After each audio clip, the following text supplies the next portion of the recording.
Hi, guys. Welcome back to another episode in the series Conversations with Shelly. I am Shelly. For those of you who are new here and joining me for the first time, welcome. And for those of you who have been here with me for some time now, welcome back. Thank you always for sticking and staying. Now, this week I have a very interesting topic, one that I've always wanted to talk about, but I didn't think I had the knowledge and insight or the experience really to talk about it. And the reason why I took some time to talk about it is because I was this age when I actually learned about this concept, right? And without dating myself and to tell you actually what age I was when I learned it, I will just say this much. I learned this concept and this principle sometime about 2022, 2023, when a friend of mine actually asked me, Shelly, what's your love language? And of course, when I was asked, at first I thought, what are you asking me? And that was when I was brought into the light, when the aha moment happened and I realized that there was such a thing. Now you may ask yourself, how can you not know this? Have you been living under a rock? And I may very well have been. But I lay the foundation to you as to why this is something that I honestly did not know until 2022, 2023. Because all my life, when it came to having an understanding and appreciation of love and what love is and how it was defined in my world, I've always taken the biblical position to define love based on 1 Corinthians 13, verses 4 to 7. So you can just imagine that when somebody told me about these particular principles or five love language concept, I was literally in a moment of wanting to know more and wanting to understand where did this evolve from? How come I'm just knowing this thing at my rightful age of, right? So of course, the type of person that I am, when I don't know something, I go in research mode and I start to find out and I start to look and understand and appreciate what are the points of views of other people. And what was interesting for me is that it brought me to my own appreciation as to why I had no idea that this concept existed. So let me just dial back and give you an idea as to how interesting my research was and the path that it took me down. But I'll always give a personal anecdote as to what happened. So when I was asked by my friend, what is your love language? What are the things that, make you know that somebody loves you or somebody, check for you in Jamaican language? And I started to look into it and I started to say, okay, do I like this? Is this what I would want somebody to do in order for me to know that they appreciate and love and all of that? And it's so funny that I did not even realize that so many persons were clocked into this concept. And for example, if you have always wanted a car, let's say for example, and you've never seen this car anywhere, you've never seen it anywhere more than maybe a handful of times. But all of a sudden you got the car, and suddenly everywhere you go, every parking lot you park into, every place you decide to have a conversation, people are talking about the very car that a couple of weeks before you got it didn't exist. So this was exactly what happened to me with this idea, the ideology of the five love language. Prior to me being brought into the light, nobody spoke to me about the five love language. But suddenly after I learned it or after it was introduced to me, literally like everybody in my circle, everybody in my space started to talk to me about this thing.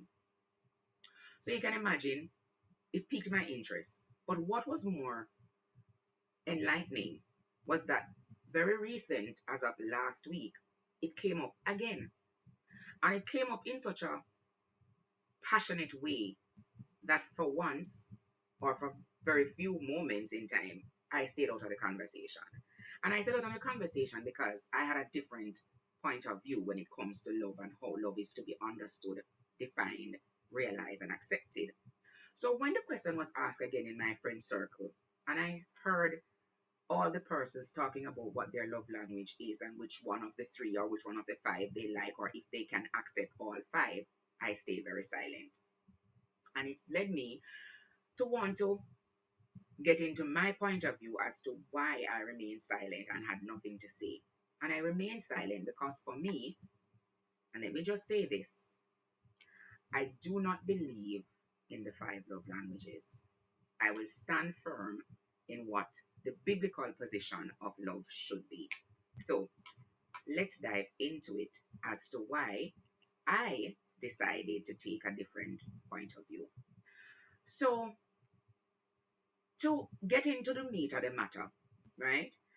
One of the really important questions that I wanted to ask, more so in light of the foundation that I just, created, was are the five love language and Corinthians, First Corinthians 13, 4 verses saying 7 saying the same thing? Or are they completely different concepts? Now, before we get into whether or not there is some differentiator between the two, or whether there is some alignment, let me just refresh us and refresh our memories as to what these are, because there may very well be somebody else out there that have no idea as to what the five love languages are. So here we go. So the first love language is words of affirmation. Now, this is pretty much when somebody gives you positive things or say positive things to you, and they somehow resonate with you in such a way that you feel a sense of care, a sense of affection, a sense of connection, a sense of love. And I put that in quote because, as you know, or as you will see, I have a different take on it, right?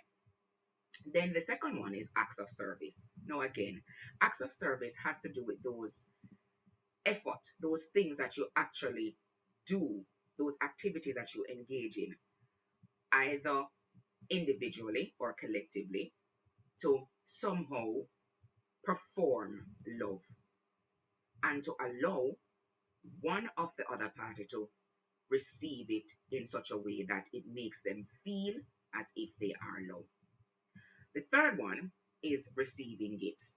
Now, this does not necessarily have to do with expensive gifts. It just has to do with some tangible thing or some tangible symbol of love that one receives as a consequence of showing a display of love. Of course, there is quality time. Now, quality time has to do with prioritization. How much somebody prioritizes you over other things and does so in such a way that you feel like the rest of the world doesn't exist. And finally, there is physical touch. Now, physical touch has to do with those actual, you know, those physical connections that happen, whether it be a handshake, a hug, intimacy. They all come in to formulate what is considered to be a physical show of emotion that will, in some people's mind and understanding, translate to love. Now, it is ultimately just different ways, however you look at all five of them, it's just different ways in which people feel and express their love. Okay? Now let us look at what First Corinthians 13, 4 and 7 says or describes what love should be. Now it says, love is patient, love is kind.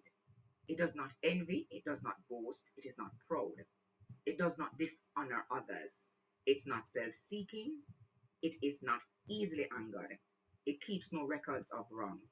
Love does not delight in evil, but rejoices with truth. It always protects, always trusts, always hopes, and always preserves. Now, in short, the essence of what First Corinthians 13, 4 and 7 is saying, that love is patient, kind, humble, forgiving, and enduring. It's about how we treat each other, not just feelings or words, but more so the attitude that comes with it. Now, here is why I prefer this version of a display of love, because it allows you to encapsulate the entirety of what is genuine love and affection vis-a-vis the five principles of love, which looks into something that is demonstrative, something that is performative. And that is where I now have an issue or where I take issue with somebody saying that they have a particular love language. Because it means then that if I don't fall into any of these five distinct and limited or restricted display of love, then am I to feel like I don't love or I am not loved? What if there is nothing in that five that resonates with me? Suppose I'm an anomaly. So what if I'm an exception to the rule, to these five love language rules? What does that say about me or anybody else that somehow is not capable of fitting within this box? Is it then to say that we are incapable of loving or we are incapable of being loved? No, this is why I have an issue. Now, one of the things that I wanted to decipher is how are they different? Now, the five love language focuses on expression. It's how you express something. As I said, it is more demonstrative. It is more of a display. It is more performative. And what it does, it teaches us how people feel love, whether they feel love through words, time, service, gifts, or touch, versus Corinthians' um, version of love, the biblical position of love, that drives us into focusing on something deeper that defines not just a display, but more so an attitude towards love. So it defines the character of love itself. It tells us what love is and characterizes love for us instead of expressing love for us. And that is why I've always had an issue with the five love languages and why up until 2022, 2023, I knew nothing about these five principles of love, right? But let me take you back to see if there is a possibility of them being aligned. So, in some way or form, how are they, if at all, connected? And I'm willing to accept that there is some amount of connection between the two.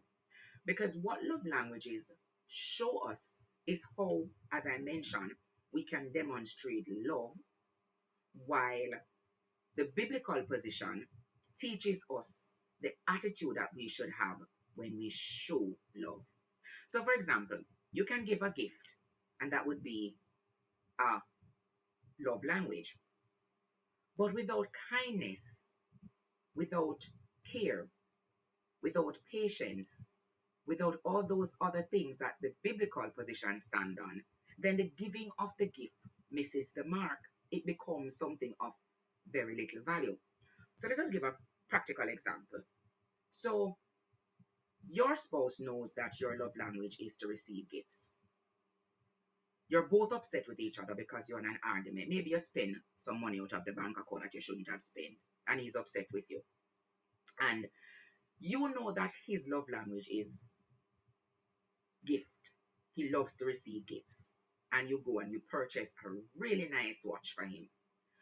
But because you're in the heat of the moment and you're still angry, or he's still angry, he takes the gift, but he's upset and he's still harboring resentment.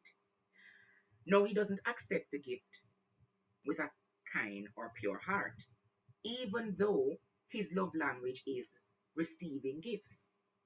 So the act of you giving him a gift because you know his love language is gift giving misses the mark 100% because he's not receiving it as something that should be received with kindness or something that should be used to offset the anger and the emotional, you know, impasse that is there. Let us take another one. So you spend quality time with somebody, but when you spend that quality time with the person and you, because you are telling the person that quality time is your love language, and the person clocks into it and knows that, okay, if I spend quality time with Shelly, then I'm showing her love. But here's the trick.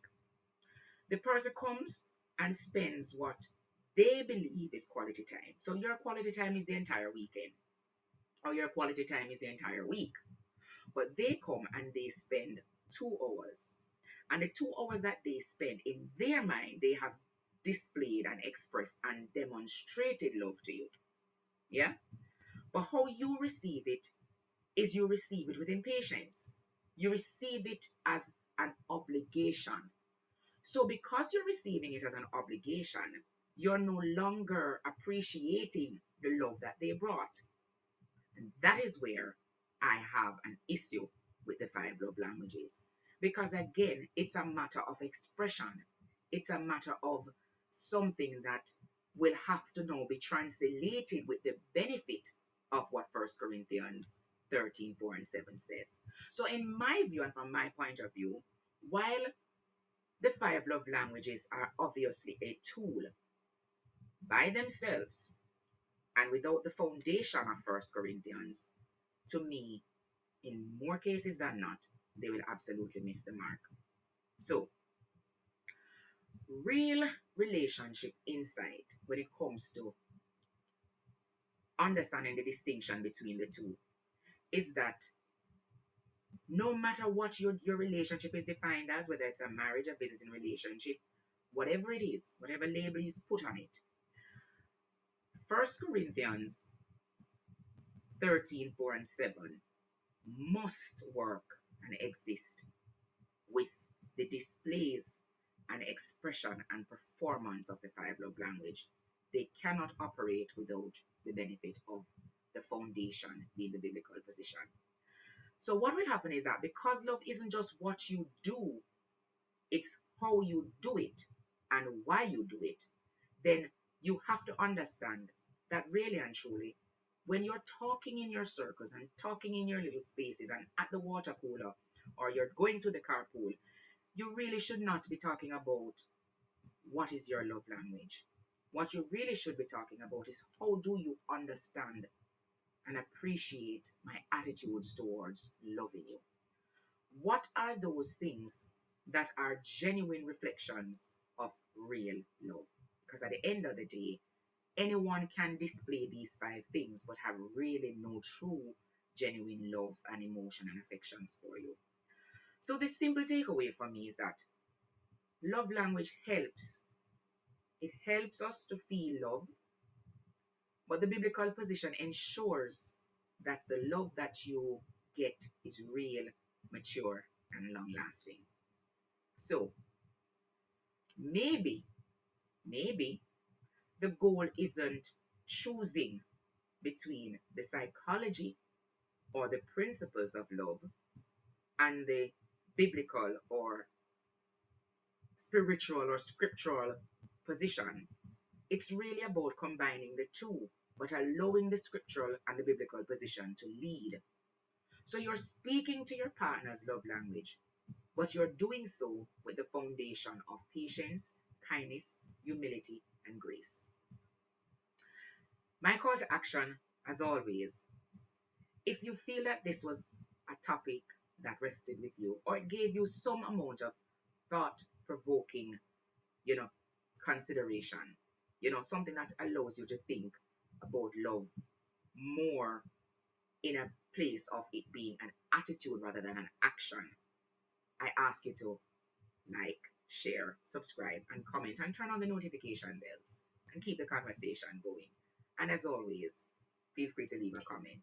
And until I see you next on another one of my provocative discussion in this series, do take care.